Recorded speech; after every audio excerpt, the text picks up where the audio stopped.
Bonsoir. Bonsoir Gaël. Sais-je Alain Djamen ou Eza Boto? Bon, ça dépend. Bon, on se tutoie ou on se vous voit? On se tutoie. On se tutoie. Donc, qu'est-ce que Eza Boto? Est-ce que tu préfères Eza Boto ou encore Sais-je Alain Djamen? Qu'est-ce qui te convient le mieux?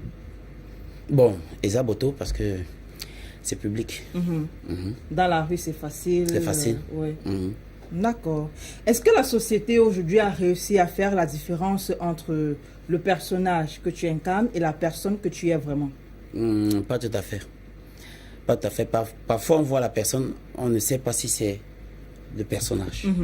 Parfois, on voit le personnage, on a peur, on le voit même en personne, on a toujours peur. Mais est-ce que c'est pas toi le problème? Parce que moi, j'étais en face de moi. Je vois pratiquement la même personne que le personnage, c'est-à-dire que ça fait un. J'ai ce Serge Alain Djamen qui a gardé toujours la barbe, la barbichette là qu'on a l'habitude de voir dans les séries. Ouais. Est-ce que c'est pas toi le problème? Même la façon de parler aussi, hein. C'est vrai que on ne va pas forcément changer le ton lorsqu'on veut jouer un film. Ouais, mais est-ce que c'est pas toi le problème qui fait en sorte que les gens ne différencient pas Eza Boto de Serge Alain Djamen? Bon, je ne sais pas si, étant Serge Alain Djamen, j'ai encore les traits de Eza Boto. Je ne sais pas. Mais je sais que quand c'est Eza Boto, il est vieux, il est effrayant. Il fait peur. Marche d'une façon bizarre. Oui. Il a un ventre ballonné. Serge Alain Djamen a un ventre plat. Ouais. Et le ventre il est ballonné. toujours souriant alors qu'Eza Boto ne sourit jamais. Ouais. Et le ventre ballonné là, comment est-ce qu'on fait ça? Est-ce que c'est parce qu'on pense souvent que c'est des calebasses qu'on met dans les vêtements pour gonfler le ventre? Non, puisque quand c'est naturel. C'est naturel. Ma tenue de scène, ce n'est qu'une veste et torse nu. Ouais. Il n'y a plus rien à l'intérieur. Donc c'est un secret professionnel en fait. Secret professionnel. En parlant de secret professionnel, moi je voudrais savoir, tu vas donner ton avis. Est-ce que la sorcellerie existe vraiment? Si, ça existe. Ça existe. Tu as été victime de sorcellerie? Pas tellement, mais ça existe. Est-ce que tu es sorcier? Puisque on a plusieurs fois vu même à la télé, les avions de nuit, des gens qui sont tombés du toit, étant des personnes au fur et à mesure qui vieillissaient. Mais est-ce que c'est pas un montage à un moment? À la télé, à un journal télévisé. Ça dépend. Parfois, on est même sur le terrain. J'ai vécu une scène où on a enlevé un enfant carrément dans le mur. D'accord. En pas peur. Donc, il fallait casser le mur pour le retirer à l'intérieur. Il a fait comment pour entrer là-dedans? Ah ben, je sais pas. Moi, je sais pas là. Est-ce que toi, tu es sorcier? Parce que, je demande pourquoi. Parce que pour s'intéresser à des thèmes comme le vampirisme, comme la sorcellerie, plusieurs films parlant de sorcellerie, parlant de vampirisme, ne s'intéressant plus ou moins pas à l'amour et aux autres problèmes qu'on rencontre dans la société, on a l'impression que soit tu as vécu cela, soit tu vis cela. Rien des deux. Mais l'artiste, c'est un rassembleur. Par exemple, même les musiciens peuvent s'asseoir. Vous voyez, on sort souvent des phrases, on dit souvent des... Vous savez, la vie n'est que faite de comédie. On peut se retrouver à un endroit où on vit un acte, par exemple, de sorcellerie réel d'autres personnes. Nous, on prend, on analyse, et puis moi, j'incarne le rôle. Il faut dire, Eza Boto, qu'en 2018, tu as convolé en juste noces avec madame qui nous regarde certainement. On peut avoir son prénom déjà? Stéphanie. Stéphanie. Ouais. Comment est-ce qu'elle a vécu cela? C'est-à-dire que j'imagine que lorsque vous vous êtes rencontrés, ce n'était pas le Eza Boto qu'on a vu, méchant, bizarre, ventru, c'était pas ça. C'était pas ça. Oui, mais après, comment est-ce qu'elle s'est comportée en voyant que peut-être on pointait du doigt son mari dans la société, il tournait des scènes bizarres, qu'est-ce que ça lui faisait? Bon, apparemment, elle s'était déjà adaptée parce que dans nos causeries, elle me rappelle quelque chose qui m'a beaucoup marqué. Elle dit que quand elle faisait la classe de 5e, elle passait tous les jours devant mon portail. Elle me voyait toujours assis dehors. Donc, elle était fan de moi. Chaque fois, elle ne fait que me regarder avec ses camarades. Quand elle rentrait de classe, elle fuit, elle s'en va. Elle revient le lendemain. Il faut regarder le sorcier. Donc, quand on regarde, par exemple, de la classe de 5e jusqu'en classe de première, où j'ai fait sa connaissance, Et elle avait déjà pris goût, donc elle pouvait La avoir peur. température, La si on peut température dire. était déjà là. Mais qui savait qu'un jour, C'est elle qui allait entrer dans la maison. Et les enfants, les enfants, ils sont là. comment est-ce qu'ils se comportent? Ou alors, comment toi, tu te comportes avec Déjà que les enfants, ils sont déjà mes premiers fans, puisque j'ai deux de mes enfants, Esa Danger et Esa Démon, qui sont également des artistes. Ah d'accord, si, pour préciser, Esa Danger Ouais. et Esa Démon Et Esa Démon. sont tes enfants. Oui. D'accord. Et qui font également dans le même genre de cinéma que je fais. Puisque c'est moi qui conçois des scénarios, je les forme et tout. Donc, ils sont habitués. Les grands enfants, quand je porte ma tenue pour tourner au quartier, ils sont toujours derrière moi. Ouais. Ils sont contents. Ils sont très contents, ils sont très fiers de papa. Oh. Mais est-ce qu'ils n'ont pas été un moment fustigés par la société, par les voisins, par les enfants du quartier? Bon, puisque mon succès a été né dans le quartier où je vis. Donc, ce qui fait donc, même les gens l'entourage du quartier, ils sont habitués. Mais c'est pas tout le monde qui comprend aussi. Je prends un exemple. C'est-à-dire que on a l'enfant, il est tout petit, et puis il est en train de marcher avec ses amis. Et du coup, lorsqu'il fait quelque chose, on dit « Ah non, ton père est sorcier Ah. ». Ou alors, par exemple, que lui provoque quelqu'un en disant « Tu sais que mon père est sorcier, non ?»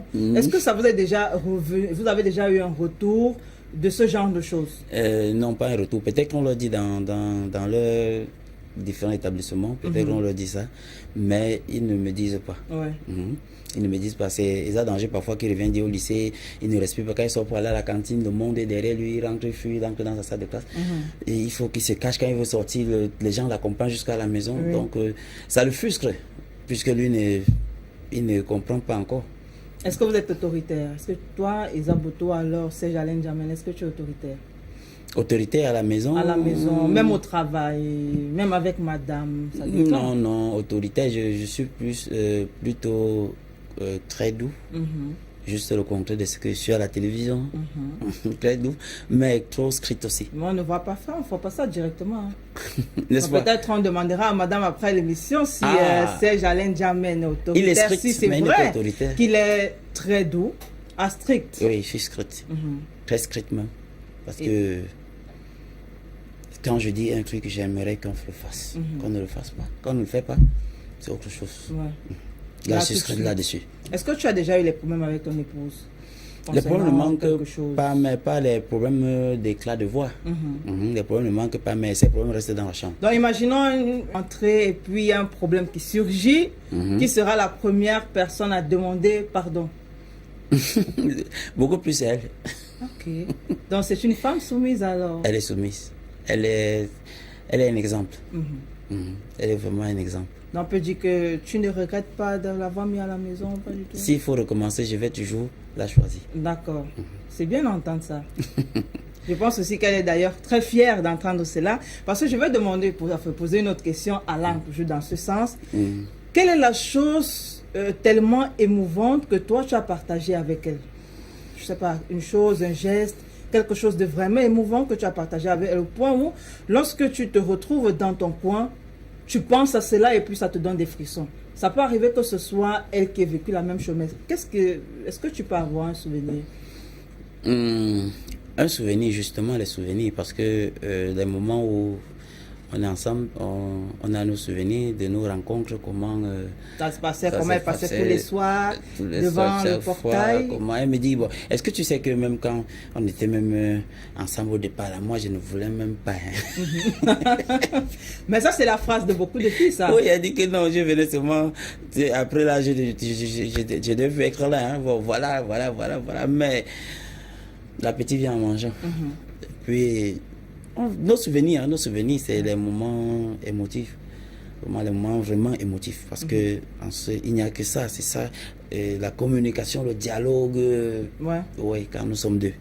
Et comment ses amis ont pris cela? Comment ses copines ont pris cela? Si tu peux avoir une idée. Oh là là, c'était catastrophique. Parce que j'imagine que si tous les soirs, lorsqu'elle rentrait de l'école, elle passait devant ton portail, elle a dû dire ça, pardon, à une ou deux de ses copines que, comme vous voyez là, quand elle faisait déjà terminale, ouais. Parce que quand elle faisait terminale, c'est en ce moment que les choses allaient déjà très fort. C'est en ce moment où il y avait des demandes de mariage. Donc, ce qui fait que ses copines disent, wow, qu'est-ce que tu fais comme ça? Est-ce que tu as bien réfléchi? Voilà. Même son papa, qui est mon beau-père, quand il a appris que, bon, voilà, Eza Boto a dit, donc tous les hommes qui existent sur cette terre, c'est un sorcier que tu as choisi qui vient me détruire toute la famille.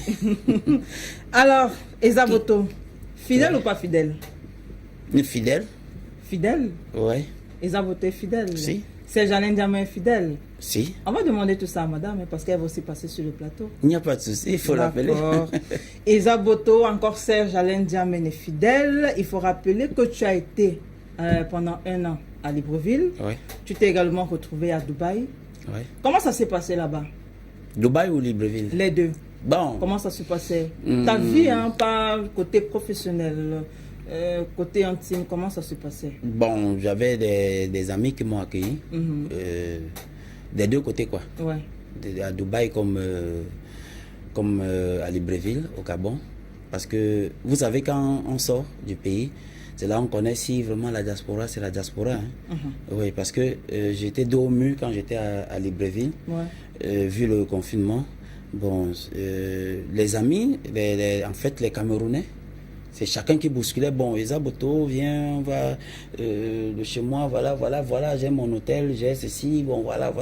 Ouais, ce qui fait que on n'a pas eu trop... le temps est passé, mais on n'a pas eu trop mal. D'accord. Le mal, c'était qu'on ne pouvait pas rejoindre notre famille. D'accord. Et aussi, dans un pays étranger, tu peux aussi avoir une liberté de te balader n'importe comment. De ou te bien mouvoir n'importe comment. Oui, donc c'était pas aussi facile. Donc, quand on se retrouvait en dehors du côté professionnel, on peut se... Vous savez, les débuts de boissons étaient fermés, mais on avait toujours... Moi, dû à cause on appelle ça du Covid, mais on avait toujours les secrets. Pas derrière. Derrière le bar. Derrière le bar. Okay. On passait dans des moments là-bas avec des amis. On se disait de tout et de rien. Question de tuer le temps. Mais est-ce que tu as voyagé avec ton épouse, Eza Boto? Non, c'était un voyage professionnel.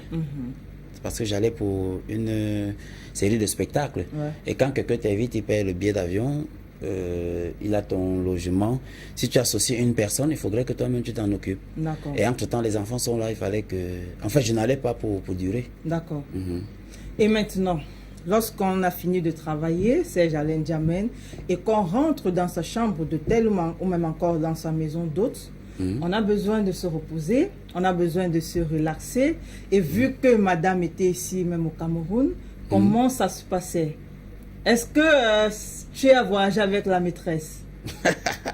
Ou encore, ça peut dépendre, hein, peut-être que la maîtresse t'attendait à l'aéroport et puis madame n'était pas au courant. Ou même que la maîtresse était déjà avancée, madame n'était pas au courant. Ah bon? Ouais. Oh, ça. Bon, le côté là... Il faut dire la vérité, il ne faut pas être influencé. Non, je suis en train de dire la vérité. Je suis en train de dire que voyager avec une maîtresse ou alors une maîtresse avancée, quoi. Bon, je ne suis pas encore à ce stade-là. Est-ce qu'elle peut te faire confiance, madame? Posez-lui la question. Non, moi je pose la question à Eza Boto. Bon, elle me fait confiance. D'accord. On va reprendre. Et je lui fais aussi confiance. Non, parce que tu n'as pas répondu. Je lui fais aussi confiance. Ouais, tu lui fais confiance aveuglément. Voilà. Comment est-ce que ça se passait? Pendant 1 an quand même, tu ne vas pas nous dire que il ne s'est rien passé quand même. Tu voudrais dire quoi? Je ne sais pas, moi je pose les questions. Pendant 1 an, qu'est-ce qui s'est passé? Est-ce que tu es resté chaste pendant 1 an? Est-ce que c'est possible que tu restes chaste pendant 1 an? Pourquoi pas? C'est possible. Bon, déjà, avec elle... Oui ou non, tu es resté 1 an chaste? Voici le programme que elle et moi, on tenait.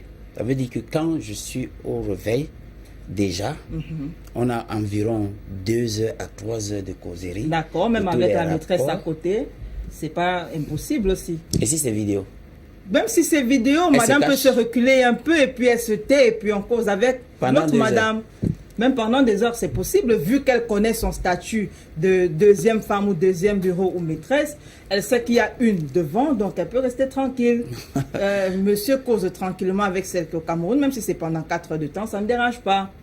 Et après, il y a ce qu'il y aura après. Bon, ce que je peux dire, quand il va falloir, parce que ce n'est pas encore dans mes pensées, qu'il va falloir qu'elle ait une coépouse, pas une coépouse officielle.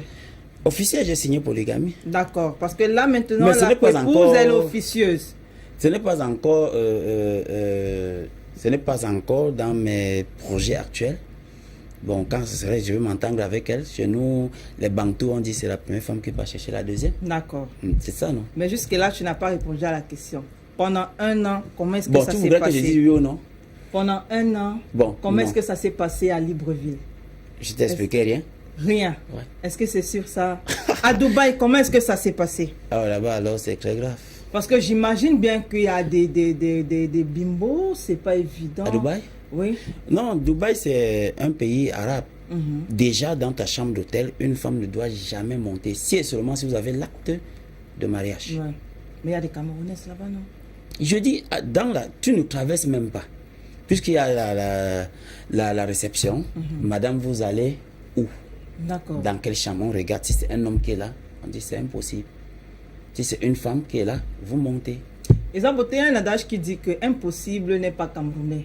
Lorsqu'on veut quelque chose et qu'on est camerounais, on peut réussir à le faire. À Dubaï, même si c'est des Arabes ou des musulmans, je suis d'accord. Mais si tu voulais quelque chose, ou encore si tu avais planifié quelque chose, ça aurait pu arriver quand même. Non. Je vais te dire quelque chose. Tu as passé combien de temps à Dubaï déjà? 2 semaines environ. 2 semaines, d'accord. Je vais te dire quelque chose. Les filles camerounaises qui sont à l'étranger, c'est des one-tête. Elles ont le sang à l'œil. Donc, quand tu arrives, toi-même, tu sens que ici, là, tu ne peux pas bête à une étrangère que une sœur du pays. Parce que là, elle est partie se chercher, c'est l'aventure. D'accord. Donc, ne viens pas freiner ses pas. Elle ne peut même pas être avec toi. Si elle est avec toi, c'est que tu as donné de l'argent. Et pas un peu. Sport lithique ou sport lithique? Sport? Lithique ou sport lithique? Non, ça c'est un piège. Sport lithique, et Zabouton va répondre par oui ou par non. Sport lithique ou sport lithique? Sport lithique. Lithique ou sport lithique? Je peux avoir l'orthographe de lithique là. C'est la même chose. Ah. Dans la vie de l'homme, sport lithique, ça ne manque pas. Les deux même, ça ne manque pas. Les deux, ça ne manque pas. Ouais. Pour toi, c'est combien de fois par semaine?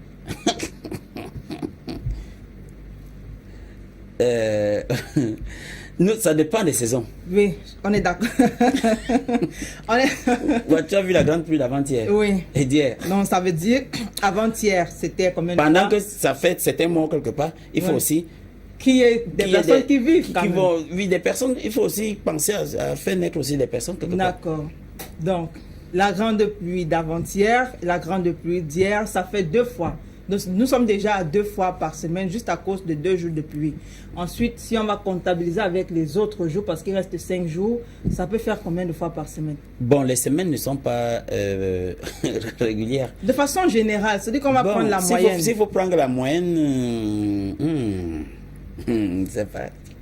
Il ne faut pas être influencé. Non, je réfléchis. D'accord, il faut bien réfléchir. C'est que parfois on oublie, parfois on ne peut pas... 3, 4, 5, on va essayer. 3, 4, 5. Ça c'est robotique. 3. On peut dire. 3. Et en 1 an, 365 jours. Oh là là. Esaboto a réussi à faire 365 jours. Ça, c'est ce qu'on va retenir. Hein. C'est-à-dire que sport lithique, d'accord, 3 fois par semaine, c'est bon. Mais là, Esaboto, encore Serge Alain Djamel, a réussi à faire 365 jours de chasteté à Libreville sans aucune copine ou aucune femme à côté de lui, juste parce qu'il est amoureux ou même parce qu'il faisait 3 à 4 heures de temps de causerie avec madame. Non, parce qu'on n'avait pas trop de temps, parce que aussi, quand on passe chercher, on passe chercher. On pense beaucoup plus à l'argent. On pense beaucoup plus à l'argent. C'est quoi ton plat préféré?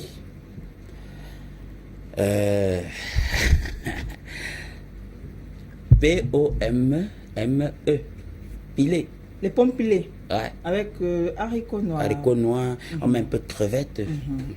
Madame sait faire ça. Oh, super bien. Est-ce que toi, tu sais faire la cuisine? Si, C'est quoi le plat que tu prépares le mieux? je prends presque tout. Hein. Quoi, Le par coquille, exemple? je Ouais. fais le coquille, je fais le corps, le bongo, le couscous, Couscous quoi? manioc. Ouais. Je pile. Imaginons, est-ce que... imaginons, je vais demander comme ça. Est-ce que tu as déjà préparé un plat à ton épouse? Ouais. C'était quoi? On a un voix ici et puis on a un sourire quelque part qui dit le contraire. Ça frise. Bon, généralement, les week-ends, parfois, je dis, bon, voilà, quand ne je fais suis pas la là, tu fais cuisine. pas la cuisine. D'accord. Je C'est vais moi jouer qui au fais romantique. la cuisine. Je vais jouer au romantique, je prépare. Quoi? Et parfois, je fais le rôti. Mhm, Parfois, je peux faire même le coquille. mhm. Ah ouais. Un homme qui fait du coquille pour sa femme, c'est bien ça. Ouais. C'est quoi le cadeau de la Saint-Valentin que tu lui as remis pour la dernière fois? J'étais pas au pays. Bon, l'avant-dernière fois, alors c'était quand? Ou même encore on peut changer, lorsque tu es rentré de Dubaï par exemple, qu'est-ce que tu lui as offert qui lui a vraiment plu? Le téléphone. Le téléphone. J'ai changé son téléphone. J'ai vraiment acheté là un téléphone vraiment digne de ce nom pour elle. Parce que vous les femmes, vous aimez que tout... Il y a des femmes aussi qui aiment les perruques par exemple, les mèches brésiliennes. Ah. indiennes. Oui, il faut dire que là-bas également, mais seulement certains de mes colis sont restés à Dubaï. D'accord. Il y avait surplus de kilos Ok. dans le vol, ce qui fait que je suis resté. Et les gars vont m'expédier. Et cela, c'est là où on va déballer pour voir ce qu'il y a à l'intérieur. Et la dernière question, c'est quoi le cadeau qu'elle vous a offert lorsque vous êtes rentré de Dubaï? Elle? Oui. Bon. Ça faisait 2 semaines que vous ne vous étiez pas vus. Mhm. Bon, je ne sais pas si elle avait notre cadeau. Oui, c'était quoi le cadeau? Ça peut être une montre, ça peut être... même le boubou que tu portes là, ça peut être une paire de chaussures. C'était quoi le cadeau? Non, puisque c'est moi qui devais regarder. Bon, le cadeau, c'était Toi, que tu je lui suis- as remis un téléphone portable en au courant, Oui. un téléphone portable digne de ce nom. Oui. Qu'est-ce que Stéphanie t'a remis?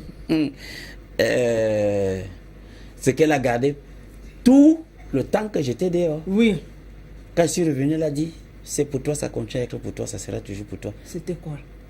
Oh, Ça peut être un plat de nourriture, non? Bon, on comprend très bien qu'Esaboto, encore Saint-Alain Diamène, n'a pas de réponse à cette question.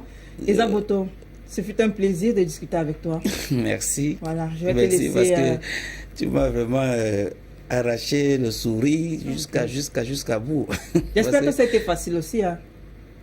Très facile. Et il n'y a pas eu d'intimidation dans les parages. Non, non, non. D'accord. Je vais te laisser entre les mains du sénateur pour la suite de l'émission. Merci. On va prendre la transition et juste derrière, le sénateur revient.